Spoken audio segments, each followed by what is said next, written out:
We have been preparing for this 7-week series for quite a few weeks and months, actually. And you'll hear from the board some of the work that we've been doing. However, as we moved into the new office, everything, if you haven't walked in there yet, it looks so good. Yay to all the work that has been done, the painting, the rearranging. However, the technical matters need a little prayer. So some days the phone doesn't work, and some days the Wi-Fi doesn't work, and just some days. Just some days they never know what's going to work. So we had to scramble to put some of these things together, and you'll be finding out more about it. But I'm just so thrilled the bulletin cover made it, co-creating a bright future, and I know Trish and Joan and everyone has been working hard to overcome the challenges. Anyone remember years ago when you studied the 4 agreements? You studied those here. Some of you will remember. Does anyone remember the 4 agreements? Oh, now there's a question. I'm impeccable with my word. Linda? Don't take anything personally. There's another one. Impeccable with my word. Don't take anything personally. Don't make assumptions. And the very last one, do your best. Do your best. Do your best that you can. So those seem like guidelines for life. Be impeccable with your word. Well, of course, right? Don't take anything personally. Of course. Don't make assumptions. I just stepped on the flower. Don't make assumptions. And do your best, of course. Except that isn't always so easy, is it? Isn't always so easy to be impeccable with your word. Now, sometimes we say something and we don't always carry through. Well, 3 of us that are honest in the room today. So we don't always carry through on what we say. Now, we would like to, and things get in the way. Would you agree? Yes, of course. And then be impeccable with your word. I mean, oh my. Most of us in this room have been around a while. And that has a long journey to be impeccable with your word. We're working on it. And then don't take anything personally. Now, my dad took everything personally. I'm just saying. Don't take anything personally. Because what everyone says around you is about them. It's not about you. Oh, I didn't learn that till much later in my life. Did you let something that seemed critical or negative about you go in? Yes, maybe, could be, sort of. So we take on other energies, and we take on other people's issues. Yes, we do. And sometimes we keep them. Yeah, let's not go there. All of a sudden, what they said about us is true? Really? Sometimes in my life, I have believed that what someone thought about me was more true than what I thought about myself. Always do your best. Now, for me, I would say 100%. That's true for me.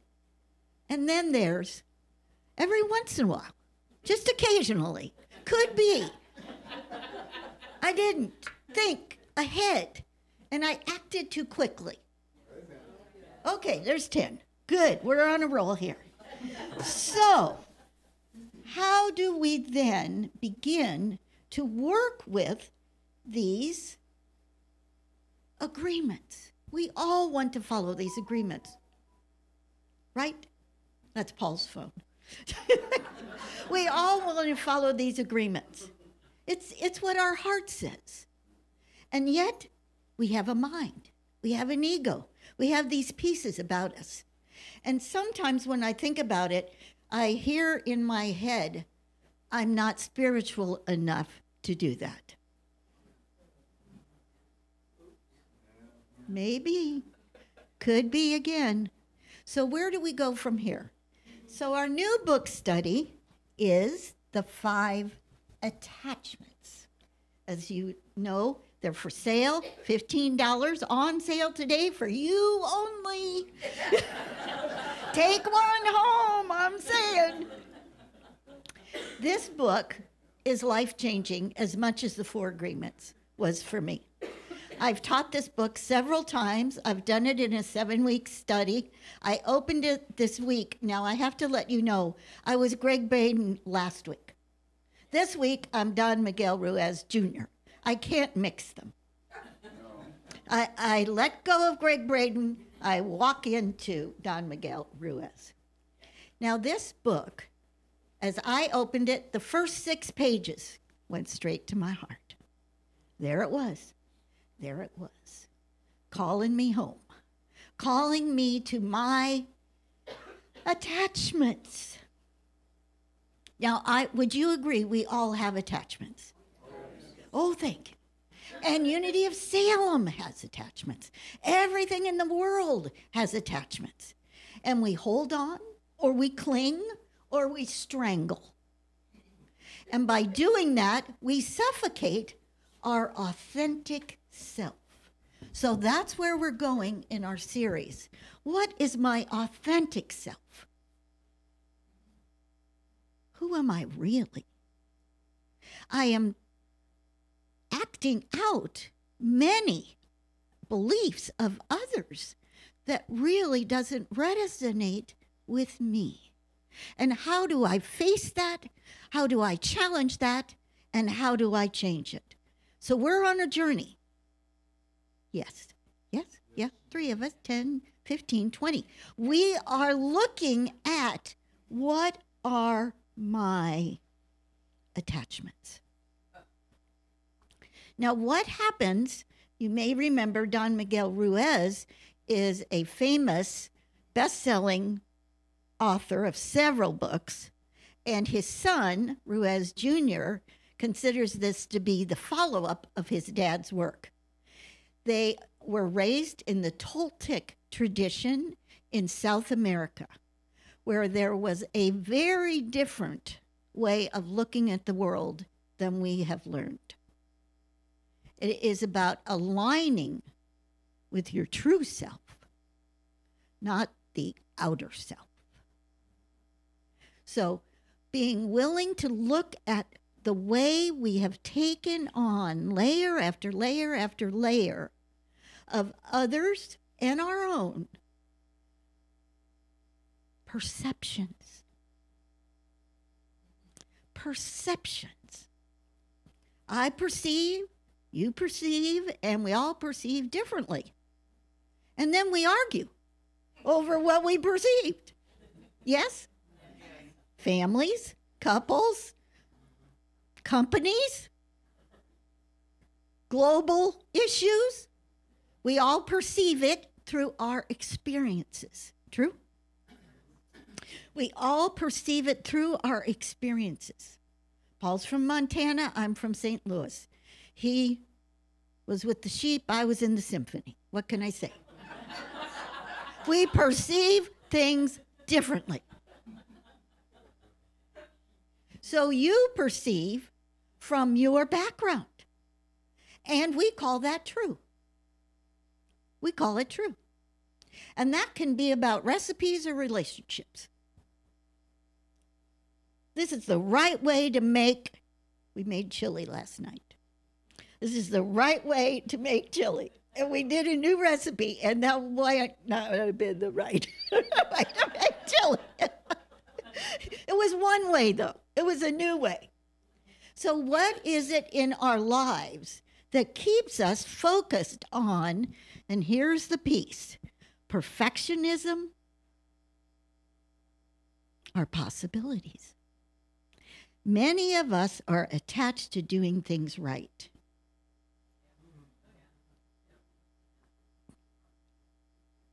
Now, what you think is right and what I think is right are often like this. And so then we get in a little tiff. That was a nice word. Then we get in a little tiff, and I put my hand on my hip, and then we're at odds with each other because what I see and what you see are different only because of our perceptions, our background. And we compare and despair. Now, if we dwell in negative thinking, not visit, I'm not talking about visiting negative thinking. When we dwell in negative thinking, we go to our old habits. And our old habits tell us we're not enough. Our old habit tells us, I'm not enough, I can't, I'll never make it. And Don Miguel Ruiz Jr. talks about all the years that he processed life in that manner. I'm not enough. My dad's a best-selling author. My grandmother travels the world teaching Toltec wisdom. Who am I? Who am I? And his father kept talking to him about perfection versus possibilities. Could we give ourselves room to think about possibilities and not always measuring up into perfection? Now, we talk about the intuitive self. We talk about the indwelling spirit. And yet, if we are to admit it, we have a critical voice inside. And mine has a lot to say.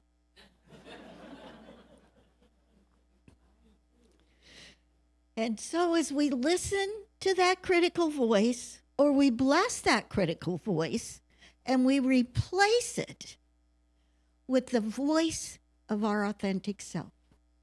Our authentic self does not compare and despair like I always did with the tall girls and the long straight hair. Compare and despair, that's an outer issue. But we all compare and despair. It's how we get hooked into it. Do we stay with it? Do we repeat it over and over again? Not enough. Not enough, whatever it could be, because we measure. We measure against or with others. Once again, perfection, possibilities, and here's another one, potential. Wonder if we lived from the place of not perfection, from potential. I have potential. Isn't that different than I have to be perfect? Doesn't that just even sit on your shoulders a little bit differently?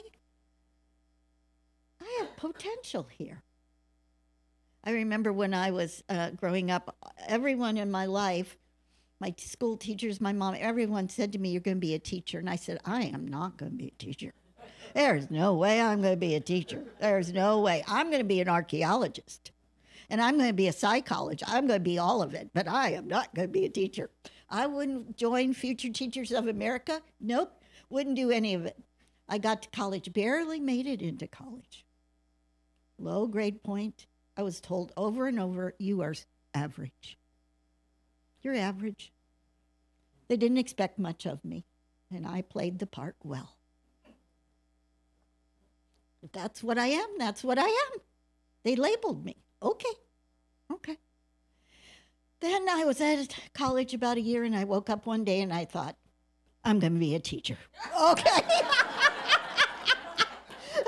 Okay, I give in. I'm going to be a teacher. So I moved colleges. I went to our state school that, focused on teaching. I got into teaching. That's when I made the dean's list. I worked for the head of the state teachers of our college. I went on to get an A+ in my student teaching. I got my first job, and I loved teaching. I was denying my potential inwardly, and I was measuring myself against what I thought I should be. what I thought I should think, also the way I thought I should look. And no one here, I know you're just perfect in this room. And then at a certain point, I just had this feeling I could be a minister. And everyone in my family said, no, you can't. No, you have no abilities to be a minister. I went, really? Really? Okay. So I kept teaching school, which I loved. And then that voice just kept coming. I eventually went into ministerial school. I was on the curriculum committee. I got great grades. And you can tell I love ministry. So following someone else's perception of me and following my potential. So this is where we are in our beginning journey. In our beginning journey of looking at the places that we are attached. Now, for years, I was attached to, I couldn't. I wasn't capable. I listened to the message outside of myself, and do you know what I did with that? I replayed it over and over and over.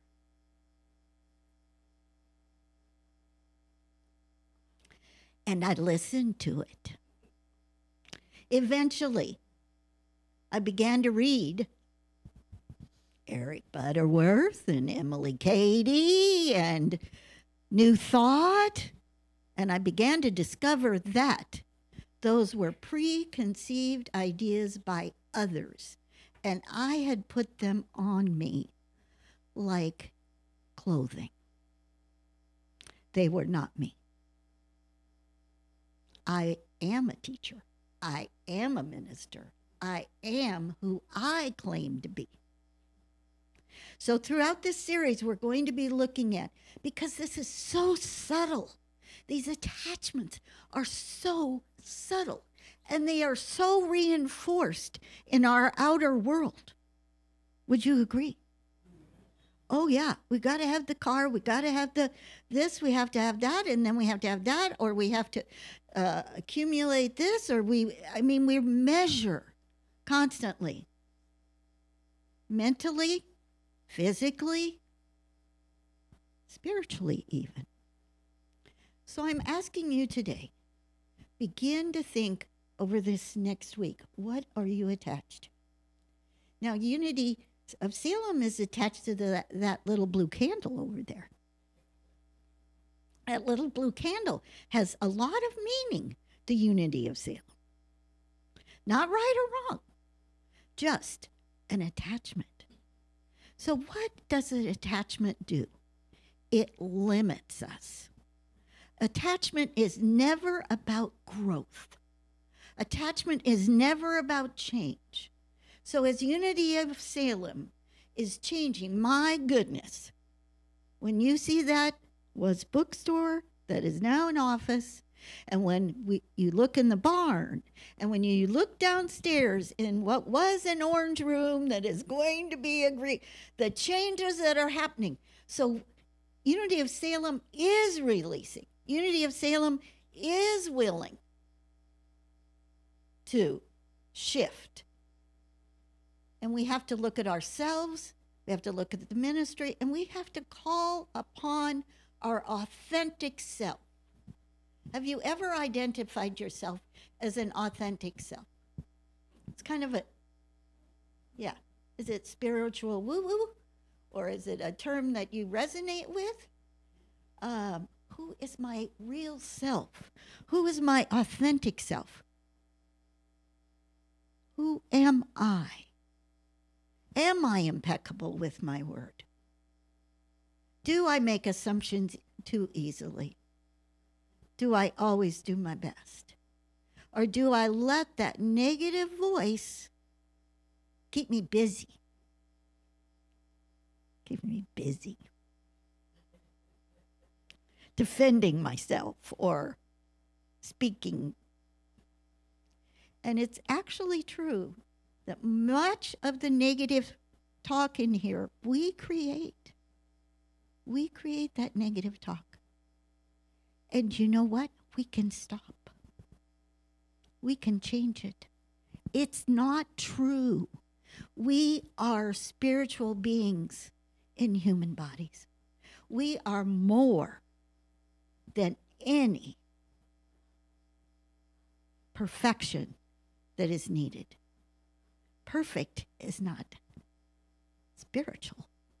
Spiritual is evolving, co-creating, moving, flowing possibilities. Breathe into that. I have potential. Now, you might say, well, I'm done with that. I'm over the hill. I'm retired. I'm blah, blah, blah. I've checked out. Don't ask me to change. Really? Is this a moment where you could find out more about yourself? Could you find a new level of happiness? Could you understand that you have potential and something to share and to give and to receive? There is so much love in this world. There's so much love in this room, and we have the ability to access it. So I'm going to ask Angela to just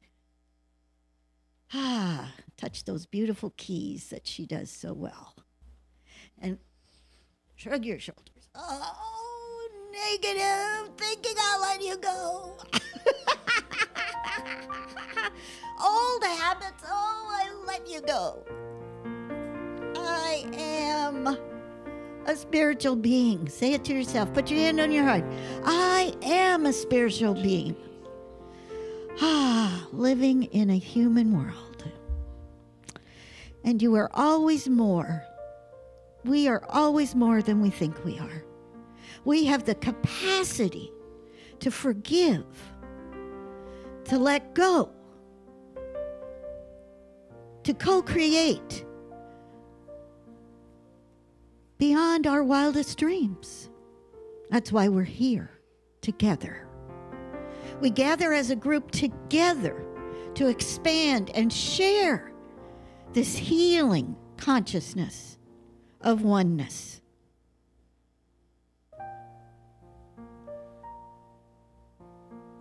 I am part of the healing consciousness of oneness in the world. Say that to yourself in your own words. I am part of the healing consciousness of oneness in this world.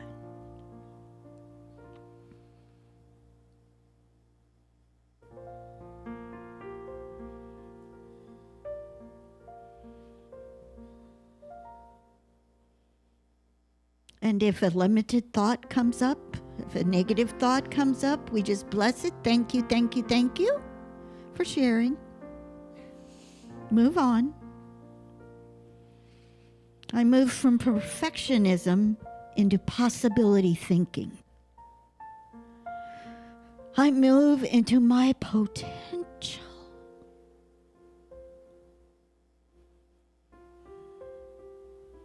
And I recommit to always doing my best.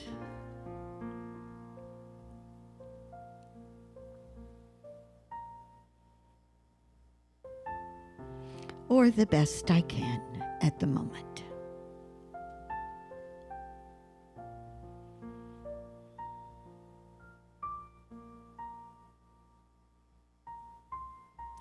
There's a Toltec wisdom that is called smoky glass, when we cannot see our true selves. So in your mind's eye, create smoky glass.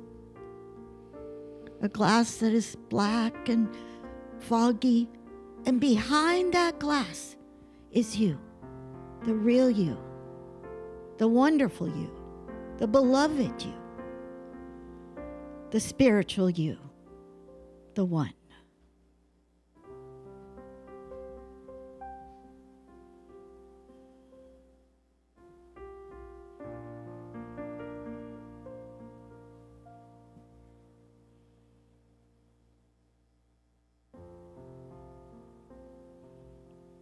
As we sit in the silence, we reconnect we re-acknowledge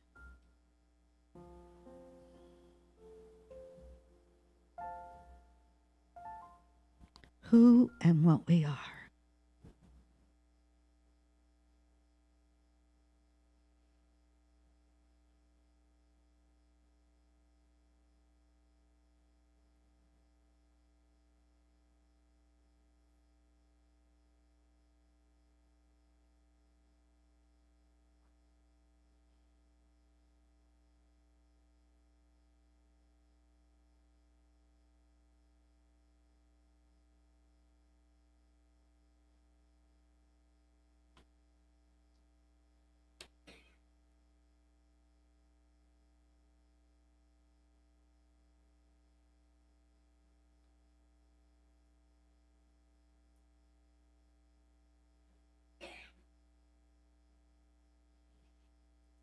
Silently to yourself saying, I remember. I remember.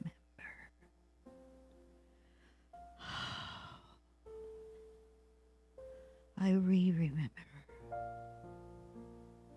I am.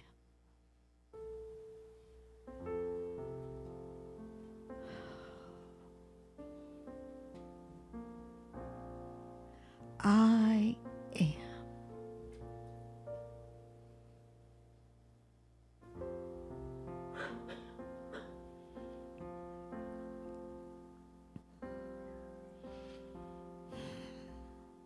And as we leave here today, we carry this energy field with us.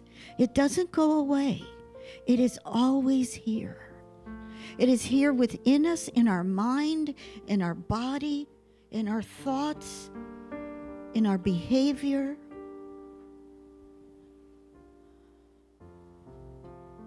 We are never disconnected, except when we think we are.